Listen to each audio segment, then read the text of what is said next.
వి gold trusted gold buyers మీరు తాకట్టు పెట్టిన బంగారాన్ని విడిపించి ఈ రోజు ఉన్న మార్కెట్ ధరకు కొనబడును. హాయ్ హలో నమస్తే welcome back to iDream media. ఈరోజు మనతో ఉన్నారు amphi certified mutual fund distributor అయిన బొనుగల సలోమన్ గారు. సార్తో మాట్లాడదాం. Hi sir. నమస్తే అండి విరాట్ గారు. సార్, క్రెడిట్ కార్డ్ అనేది సరిగ్గా యూజ్ చేస్తే అదొక వరం, లేదు అంటే అదే ఒక శాపం.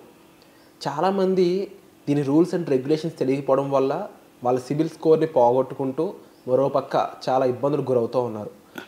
అండ్ సిబిల్ స్కోర్ అనేది ఇప్పుడున్న టైంలో చాలా ఇంపార్టెంట్.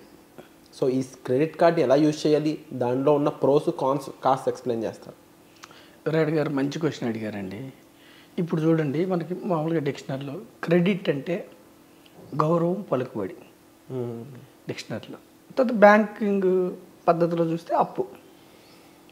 అయితే మనకి క్రెడిట్ కార్డు ఇస్తున్నారంటే మనకు గౌరవించి, మనకు పలుకుబడి ఇచ్చి మనకి కార్డు ఇస్తున్నారు.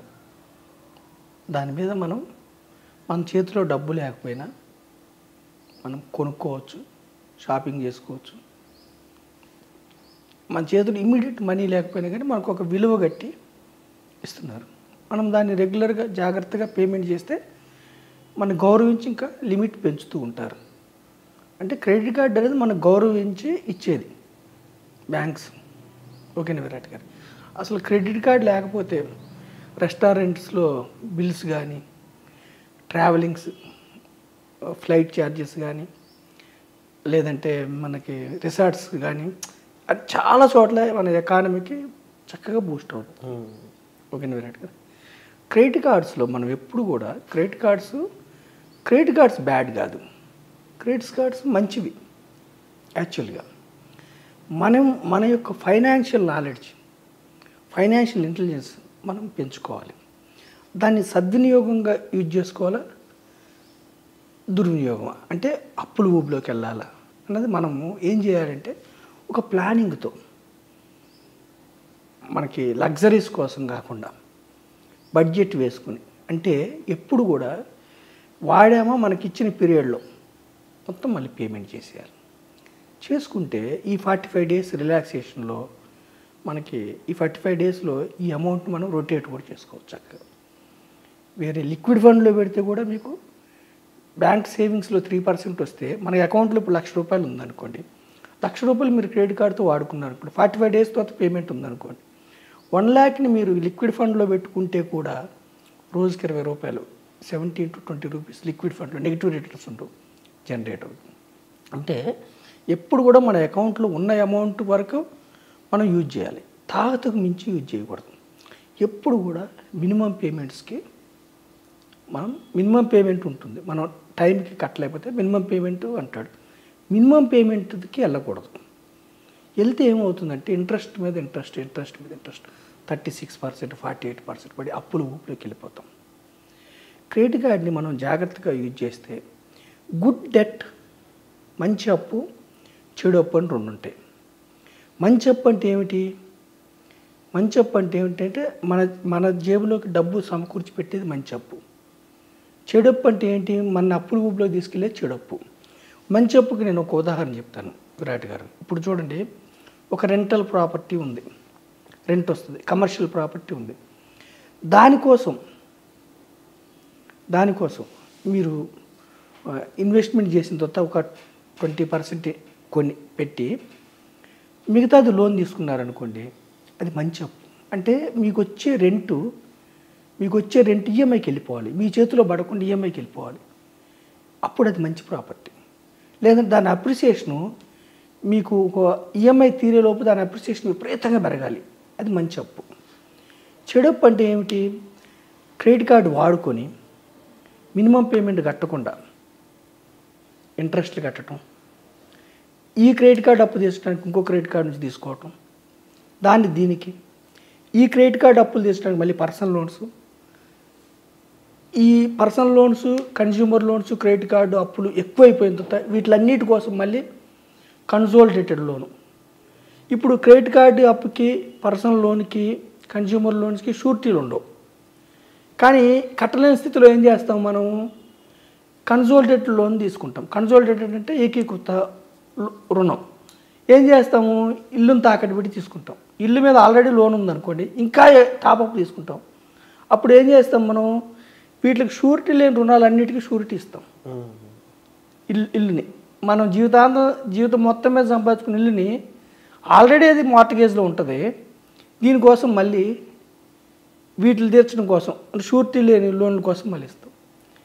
మళ్ళీ వాళ్ళ నుంచి ఫోన్లు, ఏది రికవరీ ఏజెంట్స్ నుంచి, అంటే జాబ్ మీద ఎఫెక్ట్ పడుతుంది. టైంకి మనం పే చేయకపోతే జాబ్ మీద ఎఫెక్ట్ పడుతుంది, మానసిక ప్రశాంతత పోతుంది, ఇంట్లో గౌరవం పోతుంది. ఎప్పుడైతే మనం క్రెడిట్ కార్డ్ని సక్రమంగా కట్టకుండా మినిమం బ్యాలెన్స్లోకి వెళ్ళిపోయామో, బాగా ఎమర్జెన్సీ టైంలో మనకి చేతిలో ఇబ్బంది అవుతుంది. సో క్రెడిట్ కార్డు గుడ్, మన యొక్క డిసిప్లిన్ అప్పుల ఊబిలోకి వెళ్ళకుండా ఉండాలి.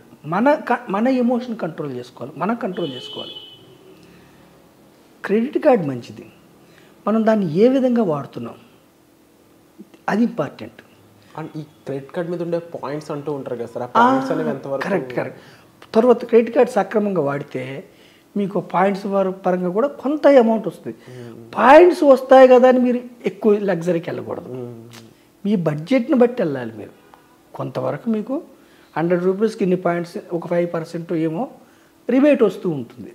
రిబేట్ కోసం మీరు మించి అప్పులకి వెళ్ళకూడదు, ఊబిలోకి వెళ్ళిపోతారు.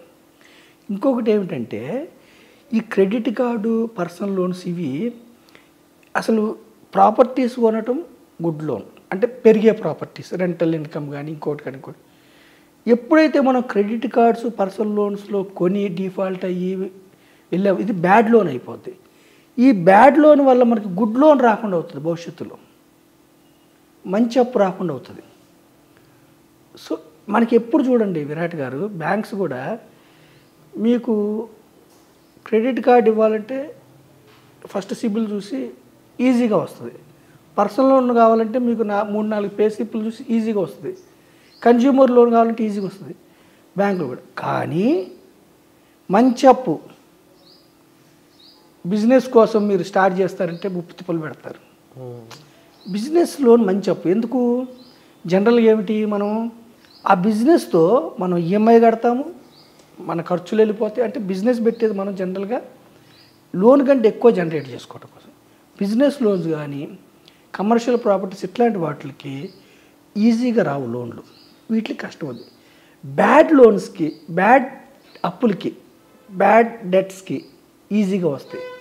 సో ఈ అప్పుల్లోకి ఇరుక్కొని గుడ్ లోన్స్ రాకుండా చేసుకోవద్దు, సిబిల్ స్కోర్ దెబ్బ తీసుకొని. సో జాగ్రత్తగా మెయింటైన్ చేసుకుంటూ దాన్ని ఎంతవరకు ఉందో మీరు చెప్పిన 30% వరకు మాత్రమే యూటిలైజ్ చేసుకున్నట్లయితే చాలా లాభాలు అనేది వీళ్ళు పొందడానికి స్కోప్ ఉంటుంది. క్రెడిట్ కార్డ్ ఎప్పుడు కూడా విరాట్ గారు ఎక్కువ లగ్జరీస్కి వెళ్ళొద్దు. మీ యొక్క బడ్జెట్ ప్లాన్ చేసుకుని జాగ్రత్తగా చేసుకుంటే ఆపర్చునిటీస్ వస్తాయి మీకు. ఒక్కొక్కసారి ప్రాపర్టీస్ కొనే ఆపర్చునిటీ అప్పుడు యూజ్ చేసుకోవాలి. సో మనం క్రెడిట్ కార్డ్ అనేది గుడ్, అవర్ ఫైనాన్షియల్ ఎమోషన్స్ని కంట్రోల్ చేసుకొని వాడుకుంటే క్రెడిట్ కార్డ్ అనేది వెరీ గుడ్. అప్పుల ఊబిలోకి వెళ్ళొద్దు, మినిమం బ్యాలెన్స్ కట్టే ఊబిలోకి మాత్రం వెళ్ళొద్దు ఎట్టి పరిస్థితుల్లో. సో లగ్జరీస్ తగ్గించుకోండి, నీడ్స్ మాత్రమే, ఇంపార్టెంట్ అవసరాలకే యూజ్ చేసుకుంటే very good. Wonderful sir. So credit card గురించి ఒక ఇంపార్టెంట్ ఇన్ఫర్మేషన్ సార్ అయితే ఇవ్వడం జరిగింది. స్టిల్ మీకు డౌట్స్ ఉన్నట్లయితే మీరు సార్ని కాల్ చేసి మాట్లాడవచ్చు. ఇక వచ్చే ఎపిసోడ్లో మళ్ళీ కలుద్దామండి. Thank you so much sir. Thank you అండి విరాట్ గారు.